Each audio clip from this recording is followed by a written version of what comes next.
and he will never be. This is the story of a young Nigerian girl who traveled to Korea to study, but her journey quickly turned from joy to heartbreak. Relax, sit back, and grab your popcorn as we take you through her story. Don't forget to like and subscribe. Bridget, a beautiful 22-year-old Nigerian lady with bright eyes and a warm smile. When she got admission to study at Bitgaram University in the city of Korea, it felt like a dream come true. Her joy knew no bounds because all her school fees were fully paid, and she didn't have to worry about financial stress. At first, the thought of being so far from home felt strange, but it didn't bother her much. Yes, she missed her parents, her siblings, and the familiar streets of Nigeria, but deep inside, she was excited to see what life in a new country would bring. The city looked so different from home, the buildings, the food, the people, even the air felt new. She told herself she would embrace it all. School life soon became like a second home to her. She met classmates from different countries, made friends, and began to see her fellow students and teachers as a kind of new family. They studied together, laughed together, and supported each other through the stress of assignments and exams. Bridget worked hard in her studies. She stayed up late revising for tests, sometimes sipping coffee just to keep her eyes open. And when her results came, she always passed well. That gave her even more motivation to keep pushing forward. Every now and then, she called her family in Nigeria to hear their voices. Those calls were like a warm hug across the miles. Her mother would pray for her father would tell her to stay focused, and her siblings would make her laugh with funny stories from home. Life in Korea was not perfect, but it was good. Bridget felt blessed, hopeful, and ready for whatever the future would bring, unaware that her journey was about to take a turn she could never have imagined. Then everything shattered. One phone call that changed it all. It was late at night when the phone rang. Bridget picked it up, not knowing her whole world was about to change.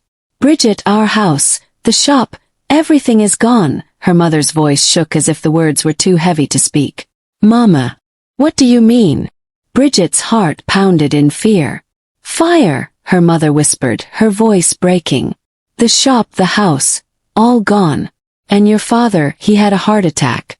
We rushed him to the hospital, but we lost him a few hours later." The phone slipped in Bridget's hand. Her chest felt tight, her breath trapped. Her father was more than a parent. He was her best friend. Now he was gone forever. That night, she cried until her pillow was wet and cold. She hugged it as if it could hold her back. The loss was too much, her home, her family's business, her father. All taken in one night. Far from home, she already felt lonely. Now, the thought of never seeing her father again tore her apart. In school she stopped smiling. She kept to herself, carrying her pain quietly. Every night, she buried her face in her pillow and wept until the first light of morning. No one was sending her money anymore. She owed school fees and couldn't pay. The happy, lively Bridget was gone. Survival was now her only goal. She found a part-time job as a receptionist in a small office. She worked long hours, saved every bit she could, and even sent some money back home. Her dreams had to wait. The weight of life now rested on her small shoulders, heavy, cold, and uninvited. Bridget was walking to work one morning in the beautiful Korean city. She was only a few minutes from her small apartment when the sky changed. First, soft drops of rain touched her face. Then, without warning, the clouds opened, and heavy rain poured down like a waterfall. She froze in the middle of the road. No umbrella, no shed, nowhere to hide. The rain soaked her in seconds. Her thin jacket clung to her small frame like wet paper. A cold wind slapped her cheeks, making her shiver. She hugged her handbag close to her chest, trying to protect it from the water. She was already late for work. Cars rushed past, splashing dirty water on her legs. Her socks squished inside her cheap leather shoes, making every step miserable. Her braids grew heavy, dripping water onto her face. She wiped her cheeks, not sure if it was rain or silent tears rolling down. She waved at passing cars, but none stopped. Her heart sank. She began to run, her wet shoes slapping against the road. For a moment she felt like breaking down right there on the roadside. The rain showed no mercy. She bit her lip, fighting back fresh tears. She couldn't cry again, not here, not now. Then she noticed a sleek black SUV slowly approaching. First she stepped back. The car was shiny, expensive. Someone inside would never stop for a soaked foreigner like her. But something in her made her raise her hand halfway. To her surprise, the car stopped right in front of her. The tinted window rolled down, revealing a young, handsome Korean man behind the wheel. His dark coat looked dry and perfect over a crisp white shirt. His hair was neatly brushed back, his face calm but serious. "Come in," he called. Bridget took a breath. "Good morning, sir," she said politely, bowing slightly even as rain dripped down her face. "Please. Can you take me to Bitgaram Company? Pay you. I'm late for work." He looked into her eyes for a long, quiet moment. His gaze wasn't rude, it was curious. She quickly lowered her eyes. Without another word, he leaned over and unlocked the door. "Get in," he said softly. "Thank you, sir," she whispered, climbing in quickly. She sat carefully at the edge of the seat, afraid to wet it. She clutched her handbag on her lap, eyes fixed straight ahead. The warm air inside the car wrapped around her like a soft blanket. The clean scent of mint and leather filled the space. A gentle Korean love song played on the radio. They drove without speaking. Bridget stayed silent, afraid to say something wrong. Her heart raced. Who is this man? Why did he stop for me? Should I be worried?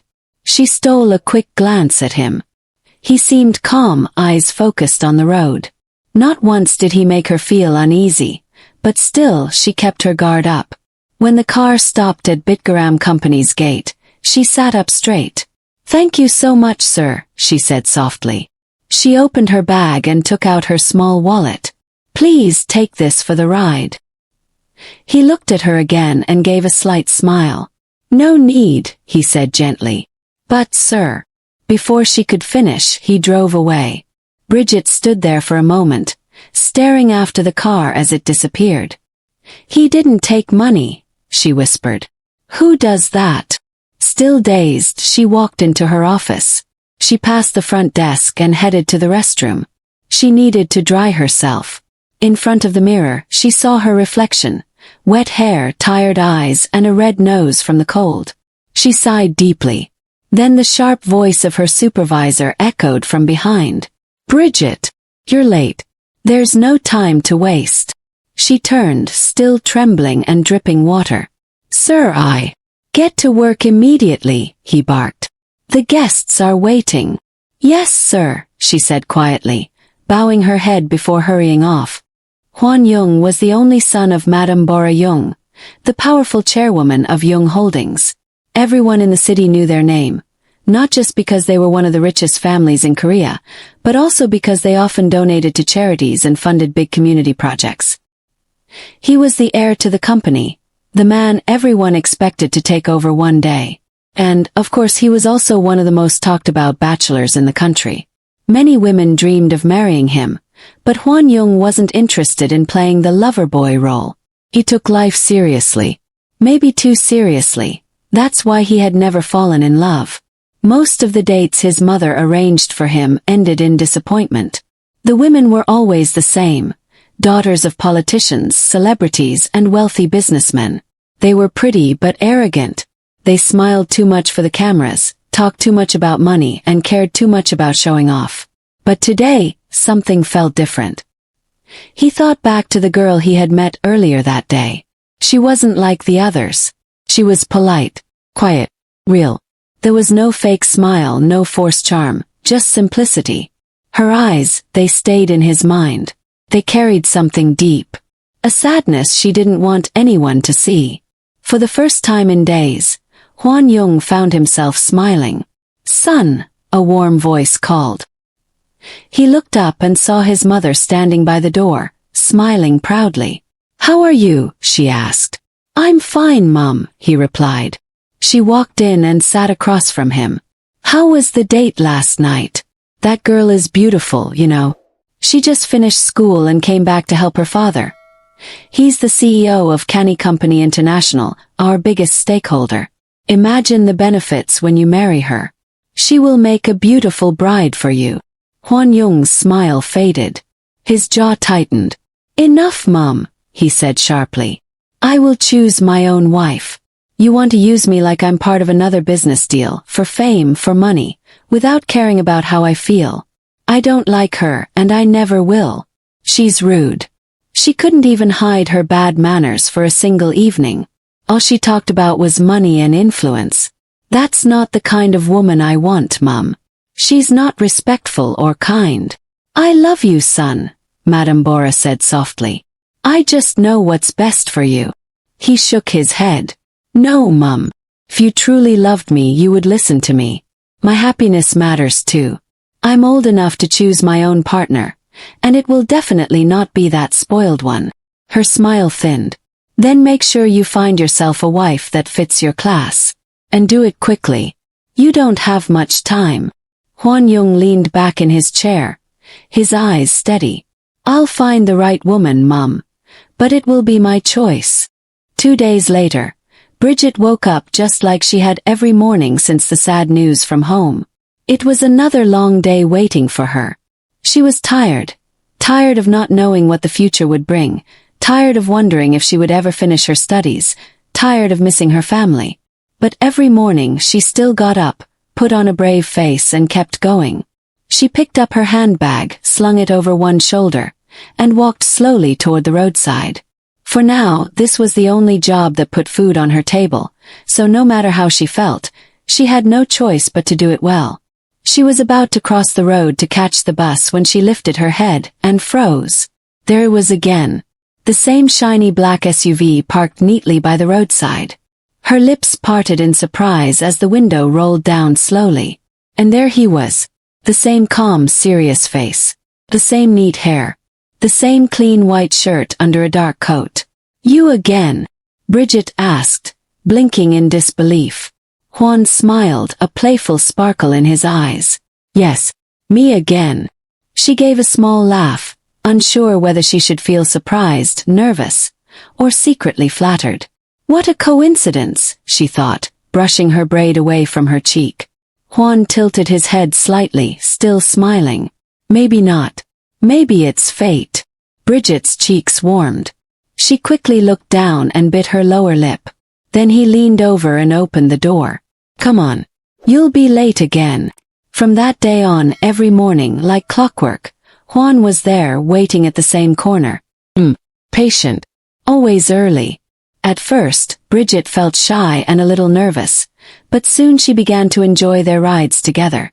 Hwan enjoyed them too, maybe even more. One morning, with a beautiful smile, he said, "Let's just say I'm now your personal driver. I don't mind driving you to work every day. I enjoy it, you know." "Oh, I never told you my name, Hwan." "Bridget," she replied, smiling back. For the first time in a long while, her smile was real. When they arrived at her workplace, Bitgaram, Hwan asked, "How about a drink after work?" "Okay," she replied. 6 o'clock. "I'll come pick you," he said, grinning as she stepped out of the car. But just as she opened the door, his voice softened. "Wait." She turned a little surprised. "Yes." For the first time he looked nervous. His fingers tapped lightly on the steering wheel. "Can I have your number?" he asked, not meeting her eyes. Bridget paused. Her heart skipped. Why was she so nervous? She thought about his kindness, his respect, and the quiet patience he'd shown her. "Okay," she said at last, handing him her phone. He smiled, this time wide enough for his dimple to appear. The day they had both been waiting for finally came. It was a cool, beautiful evening, the perfect night for going out. Bridget looked brighter than she had in weeks. She laughed, she smiled, and she talked about everything and anything. Her eyes sparkled as she spoke, and her voice carried a warmth that made Hwan forget all his worries. Hwan smiled the entire time. He loved how lively she was, how she listened, and how she made him feel free. For the first time in a long while, he could just be himself. It didn't feel like a first date at all. It felt like they had known each other for years. When Hwan got home, he stepped onto the balcony. The city lights twinkled below, but his mind was still full of her smile. He leaned on the railing, replaying every laugh, every word, every glance they had shared. He didn't want the night to end. Without even realizing it, he spoke aloud. Yes, found her. She's the one. My missing rib. I love her already. But his joy was cut short. He turned and froze. Standing there, her face hard and eyes sharp, was his mother. Found the one, she repeated, her voice cold. Don't tell me you plan to marry that riffraff. That nobody. Hwan's mouth fell open. Mom, I don't know what you're talking about. Oh, you know exactly what I mean, she said, her tone sharper now. Do you think I will sit back and watch my only son marry a mere secretary? My son, driving around like a common driver for a common girl. No, Mum. Hwan's voice was firm now. She is not just a girl. She is the right one for me. I love her. And please don't call her a commoner. She's a human being like you. And I want her as my wife. His mother's eyes narrowed. My son, that will never be a good idea. It is a bad choice for you. You cannot marry someone with no class. She turned away angrily and walked out, leaving Hwan there, his heart pounding. The next morning, when Bridget got to work, her supervisor sent for her. She walked into his office and found him talking to a well-dressed woman she had never seen before. Yes, sir, you called me. Bridget greeted politely, nodding to her supervisor and then to the woman. Yes, the supervisor replied with a smile. You're such a good worker, Bridget. I told your visitor about you. Visitor? Bridget's heart skipped. She looked at the woman again, trying to remember if she had ever met her, but nothing came to mind. The woman turned slowly, smiling. Oh, I can see you're surprised to see me, she said. Let me introduce myself properly. My name is Bora Jung, chairwoman of Jung Holdings, and mother to Hwan Jung. Bridget's eyes widened. I'm here to make you an offer, Madam Bora continued, her tone now sharp. I know you're poor, and I'm sure you won't reject it. She leaned forward. Leave my son. I'll give you 1 billion won. I don't ever want to see you near him again. Don't waste your time loving him. Take the money and disappear. Bridget froze. 1 billion won. She had never even dreamed of holding that kind of money. For a moment, her mind wandered, what it could do for her. For her family. Maybe she could finally go home, maybe she could finish school. But another thought pushed its way through. No, Ma, Bridget said softly but firmly. I don't want your money. Madam Bora's smile thinned. I see. You reject 1 billion. Fine. I'll make it 2 billion won. Double the amount. Take it and leave my son forever. Bridget lifted her head, her voice steady. I don't want your money. But I will stay away from your son. I promise you, Ma, I won't go near him again. Bora's face tightened. Good girl. Keep your word and you'll be safe. She pulled out a card and placed it on the desk. If you change your mind, call me. Then she walked out, leaving a heavy silence behind. From that day, Bridget avoided Hwan. Every evening he waited by her office, but she walked past without looking at him. Days later, Hwan sat staring at his phone. A message popped up. I told you we're not meant to be. We're from different worlds. He read it twice. His chest ached. He knew. His mother had gotten to her. This isn't like her, he muttered. She's changed. I need to see Mum. Mum. Hwan stormed into his mother's room, his voice shaking with anger. What did you tell Bridget? Madam Bora didn't flinch.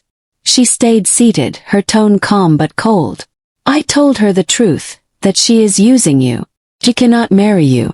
She can never be your wife. Hwan's eyes widened. Why, Mum? She's a woman like every other young lady out there. She is only pretending to be a good girl, Bora replied. Even rejecting my money was just an act. Hwan's mouth fell open. You offered her money. And she refused. Mum, that should tell you she is different. I truly love her. I want her. You don't need her, my son, Bora said firmly. Leave her alone. I will find you a wife that suits your class. No, Mum. Hwan's voice rose. Bridget is the wife that suits me. Without waiting for her reply, he turned, walked into his room and locked the door. For the next 3 days, he refused to come out. He wouldn't eat. He wouldn't answer calls or messages. His personal assistant went to Madam Bora. Ma'am, the assistant said with worry. He still hasn't left his room or eaten anything. Today is the 2nd day. We've already lost business deals because of this. If it continues, it will be very bad. Please do something. He's not replying to chats, calls. Nothing. I don't even know if he's okay. The cook also confirmed it. Ma'am, he hasn't touched any food. I'm worried. Bora stood still for a moment, her face tense. I've pushed my son too hard, she admitted softly. I didn't know it would come to this. What have I done? She looked out the window, fear tightening her chest. This is not my son. I must do something before it's too late. Madam Bora walked into Bridget's office without warning. The moment Bridget saw her, her heart jumped. Fear rushed through her. No, Ma, please, Bridget said quickly. I'm no longer with your son, Hwan. Yes, I love him, but I had to accept what you told me. Her voice trembled. And I don't want your money. I'm not here with money, Madam Bora said softly. Her face looked different this time, gentle, almost sad. I'm here because I was wrong. Bridget's eyes widened. My son hasn't been himself since you left, Bora continued. You made him better, happier. Since you came into his life, I've seen the best in him. But now, he's broken. I'm truly sorry. I accept you, not only as my daughter-in-law, but as my own daughter. Please marry my son.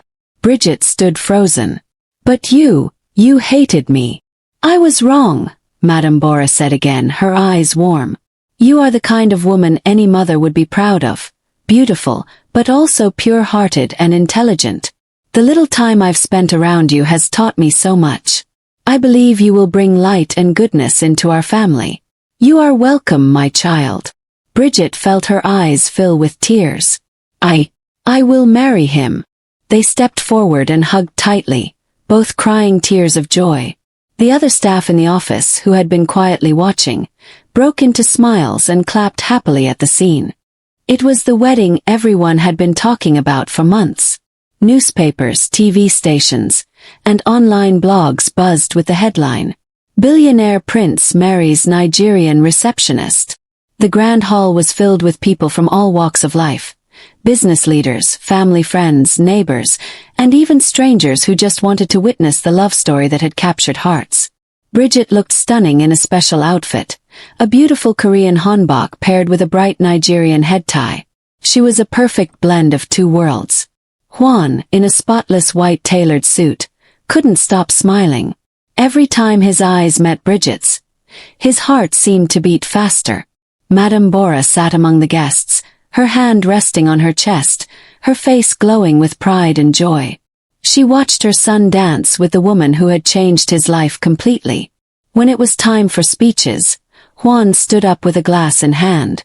His voice was steady but full of emotion. Sometimes love doesn't follow the rules, he said. It crosses borders, breaks traditions, and ignores wealth. Bridget, you were the rain that changed everything for me. I love you. Bridget smiled through her tears and replied softly. And you? You chose me when the world said I wasn't enough. Thank you for seeing me, for loving me. The crowd cheered loudly as they kissed, sealing their vows with love. Madam Bora, sitting quietly in the crowd, whispered to herself, I'm glad I didn't let my selfish pride take away my son's happiness. This was the best decision. She smiled warmly, feeling lighter than she had in years. And as the music played and the guests celebrated, it was clear, this was not the end of their story. It was only the beginning of a love that had defeated every obstacle. Then, thank you so much for watching. Share in the comments what you learned from this amazing story. I'll be reading and replying to all of them. Don't forget to like and subscribe for more inspiring stories.